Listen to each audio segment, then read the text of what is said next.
ప్రపంచవ్యాప్తంగా Microsoft window operating system అయితే ఎక్కువగా వాడుతూ ఉంటారన్నమాట. నిన్న మైక్రోసాఫ్ట్ విండోలో ఒక సాంకేతిక సమస్య అయితే ఏర్పడడం జరిగింది. సో ఆ సమస్య వల్ల బ్లూ స్క్రీన్ రావడం జరిగింది అనమాట. మనం ఏదైనా వర్క్ చేసుకుంటున్నాం అనుకోండి కంప్యూటర్లో, ఆటోమేటిక్ గా అది ఏమైపోయిందంటే బ్లూ స్క్రీన్ అయితే దర్శనం ఇవ్వడం జరిగింది. ఇలా బ్లూ స్క్రీన్ రావడం వల్ల మైక్రోసాఫ్ట్ విండోస్ వాళ్ళు ఏమని చెప్తున్నారంటే, మేము మైక్రోసాఫ్ట్ 10లో ఒక అప్డేట్ అయితే తీసుకురావడం జరిగింది. ఇలా అప్డేట్ చేస్తున్న క్రమంలో ఇలా సాంకేతిక సమస్య ఏర్పడడం వల్ల ఇలా బ్లూ స్క్రీన్ రావడం జరిగిందని మైక్రోసాఫ్ట్ వాళ్ళు అయితే చెప్పడం జరిగింది అనమాట. అయితే దీనికి సంబంధించి మరికొంతమంది ఏమని చెప్తున్నారంటే, మైక్రోసాఫ్ట్ విండోలో సమస్య తలెత్తినప్పుడు అన్ని దేశాలకు ఇటువంటి సమస్య రావాలి కదా, కానీ కొన్ని దేశాల్లో ఇటువంటి సమస్య ఉంది, ఇలా బ్లూ స్క్రీన్ రావడం జరిగింది. కొన్ని దేశాల్లో ఇలా బ్లూ స్క్రీన్ అయితే కనిపించలేదు, అంటే కంప్యూటర్లో నార్మల్ గా పనిచేస్తున్నాయని కొంతమంది అయితే అభిప్రాయపడడం జరిగింది అనమాట. అయితే దీనికి సంబంధించి వీళ్ళు ఏమనుకుంటున్నారంటే, సో ఇది హ్యాకింగ్ కి గురవడం వల్ల ఒక్కో దేశంలో ఇలా బ్లూ స్క్రీన్ కనిపించింది, ఒక్కో దేశంలో ఇటువంటి సమస్య లేదని చాలా మంది అయితే అభిప్రాయపడుతున్నారు అనమాట. అయితే దీనికి సంబంధించి మైక్రోసాఫ్ట్ విండో వాళ్ళు ఏమని చెప్తున్నారు, అలాగే ఇలాగా బ్లూ స్క్రీన్ రావడం వల్ల మన దేశంలో అలాగే వివిధ దేశాల్లో ఉన్న ప్రైవేటు అలాగే ప్రభుత్వ రంగ సంస్థలు ఎటువంటి ఇబ్బందులు పడ్డాయి, అలాగే దీనికి సంబంధించి మైక్రోసాఫ్ట్ విండోస్ వాళ్ళు ఎటువంటి సొల్యూషన్ ఇవ్వడం జరిగింది అనే విషయాలు కూడా మనం ఈ వీడియోలో డిస్కస్ చేద్దాము. ఈ వీడియోలోకి వెళ్లే ముందు నాదొక రిక్వెస్ట్ అండి, అదేంటంటే ఈ వీడియో కనుక మీకు నచ్చినట్లయితే ఇక్కడ కింద ఉన్న రెడ్ కలర్ సబ్స్క్రైబ్ బటన్ మీద అయితే ప్రెస్ చేయండి. ఇలా మీరు రెడ్ కలర్ సబ్స్క్రైబ్ బటన్ మీద ప్రెస్ చేయడం వల్ల నేను చేసిన ప్రతి ఇన్ఫర్మేషన్ వీడియో అనేది అందరికంటే ముందు అప్డేట్ రూపంలో మీ మొబైల్కి అయితే చేరిపోతుంది. ఇప్పుడు మనం వీడియోలోకి అయితే వెళ్ళిపోదాం. ప్రపంచవ్యాప్తంగా ఇంటర్నెట్ తో పనిచేసే ప్రభుత్వ అలాగే ప్రైవేట్ రంగ సంస్థలన్నీ నిన్న షాక్ కి గురవడం జరిగింది. మైక్రోసాఫ్ట్ విండోలో ఏర్పడిన చిన్న సాంకేతిక సమస్య వల్ల ఇలా బ్లూ స్క్రీన్ అయితే రావడం జరిగింది అనమాట. అయితే అనేక దేశాల్లో ఉన్న విమానయాన సంస్థలు, రైల్వేలు, టెలికాం, కమ్యూనికేషన్, అలాగే బ్యాంకింగ్, మీడియా, ఆసుపత్రులకు సంబంధించిన సేవలు అయితే కొద్దిగా ఇబ్బంది అయితే కలగడం జరిగింది. మిగతా దేశాలతో పోలిస్తే భారతదేశంలో దీని యొక్క ప్రభావం అనేది తక్కువగా ఉందని చెప్పవచ్చు. అయితే దీనికి సంబంధించి క్రౌడ్ స్ట్రైక్ CEO ఏమని చెప్పారని మనం చూసుకున్నట్లయితే, ఇలా బ్లూ స్క్రీన్ రావడం వల్ల మైక్రోసాఫ్ట్ కు సైబర్ సెక్యూరిటీ సేవలు అందించే crowd strike CEO George Kurz ఏమని చెప్పాడని మనం చూసుకున్నట్లయితే, మైక్రోసాఫ్ట్ విండోస్ లో సెక్యూరిటీ పరమైన సమస్యలు అంటూ ఏమి లేవు, అలా అని చెప్పి సైబర్ దాడి కూడా లేదని అతను చెప్పడం జరిగింది అనమాట. అయితే మైక్రోసాఫ్ట్ విండోస్ లో పనిచేసే కంప్యూటర్లలో తాము విడుదల చేసిన అప్డేట్ లో కొద్దిగా సాంకేతిక లోపం ఉండడం వల్ల ఇటువంటి సమస్య తలెత్తిందని క్రౌడ్ స్ట్రైక్ వెల్లడించడం జరిగింది. కొద్ది గంటల్లోనే ఈ సమస్యను మేము గుర్తించి దాని పరిష్కారం కూడా ఇవ్వడం జరిగిందని అతను చెప్పడం జరిగింది అనమాట. అయితే కొన్ని చోట్ల చిన్న చిన్న సాంకేతిక సమస్యలు ఉన్నాయని, అవి త్వరలో పరిష్కరిస్తామని కూడా ఆయన చెప్పడం జరిగింది. అయితే తాజాగా ఏర్పడిన ఈ మైక్రోసాఫ్ట్ విండోస్ లో వచ్చిన సమస్య అంతర్జాతీయంగా మనం చూసుకున్నట్లయితే చాలా మందికి అయితే సమస్యలు అయితే ఏర్పడడం జరిగింది అనమాట. అయితే ఈ సమస్య కారణంగా చాలా సంస్థలు తమ కంప్యూటర్లను యాక్సెస్ చేసే వీలు లేకుండా పోయిందనమాట. అలాగే మైక్రోసాఫ్ట్ విండోస్ వాడే వాళ్ళకు, అలాగే మైక్రోసాఫ్ట్ విండోస్ ఉన్న మొబైల్స్ ఎవరైతే వాడుతున్నారో వాళ్ళకైతే నిన్న బ్లూ స్క్రీన్ డెత్ ఎర్రర్ దర్శనం ఇవ్వడం జరిగింది అనమాట. పలు విమానయాన సంస్థలు కూడా తమ సర్వీసులను రద్దు చేసుకోవడం జరిగింది. దీనివల్ల చాలా మంది ప్రయాణికులు అయితే ఇబ్బంది పడడం జరిగింది. భారతదేశంలో చూసుకున్నట్లయితే చాలా విమానాశ్రయాల్లోనైతే ఇదే ఇబ్బంది అయితే ఏర్పడింది. బెంగళూరు విమానాశ్రయం మనం చూసుకున్నట్లయితే 90% విమాన సర్వీసులపై ఈ ప్రభావం ఉందని అక్కడ అధికారులు అయితే చెప్పడం జరిగింది అనమాట. IndiGo, Vistara, spice jet, sky air తదితర విమానయాన సంస్థలకు చెందిన డజన్ల కొద్ది విమాన సర్వీసులు అయితే రద్దవడం జరిగింది అనమాట. మైక్రోసాఫ్ట్ అజూర్ లో ఏర్పడిన సాంకేతిక సమస్య కారణంగా ఈ సేవలకు అంతరాయం ఏర్పడిందని పలు విమానయాన సంస్థలైన స్పైస్ జెట్, ఇండిగో ప్రకటించడం జరిగింది. దీంతో ప్రయాణికులను మాన్యువల్ గా తనిఖీ చేసి చేతి రాతతో కూడిన బోర్డింగ్ పాస్లు అయితే ఇవ్వడం జరిగింది.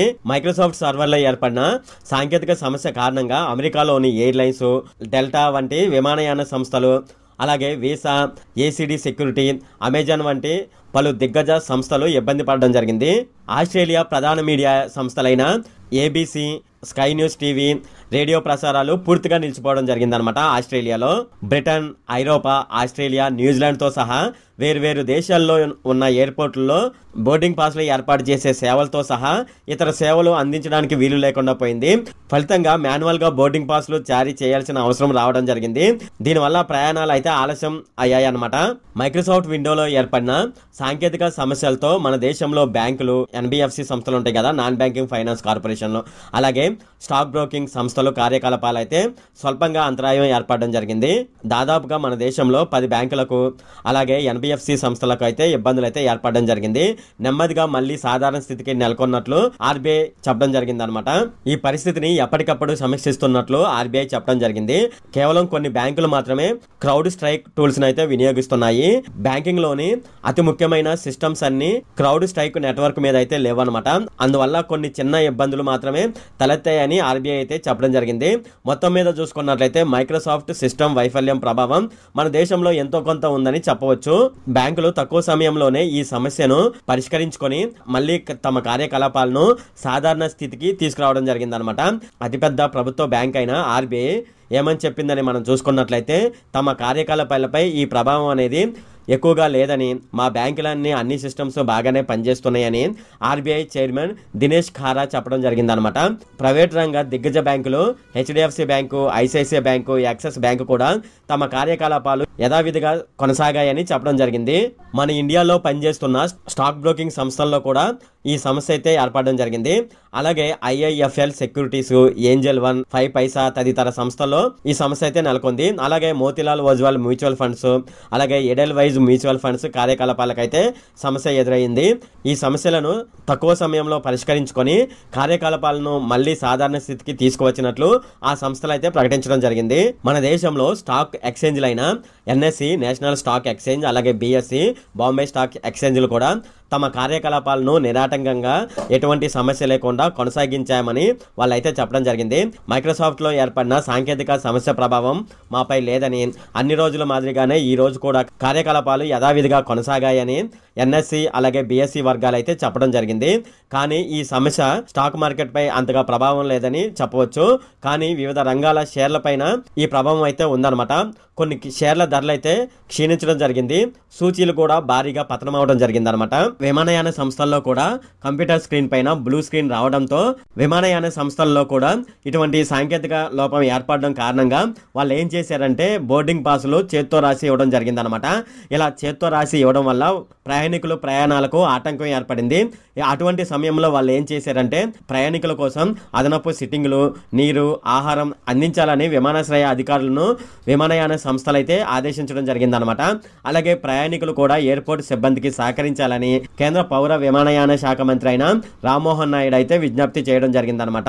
మైక్రోసాఫ్ట్ విండోలో ఏర్పడిన సాంకేతిక సమస్యతో blue screen of death error కనిపించిందనమాట. దీంతో ఆయా సిస్టంలు షట్ డౌన్ అవడం, రీస్టార్ట్ అవడం జరిగాయి.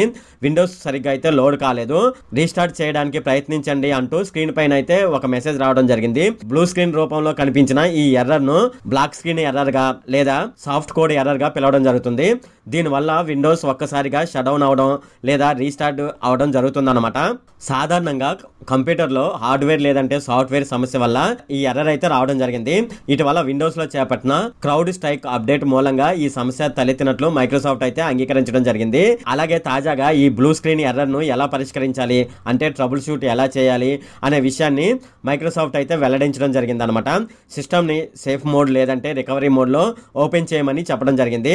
అంతేకాకుండా సి డ్రైవ్ లోకి వెళ్ళి విండోస్, అలాగే సిస్టమ్ 32, అలాగే డ్రైవర్స్, అలాగే క్రౌడ్ స్ట్రైక్ అనే డైరెక్టరీలోకి వెళ్ళి అందులో CN00000291 star symbol dot $/YS అనే ఫైల్ అయితే ఒకటైతే అక్కడైతే కనిపిస్తుంది.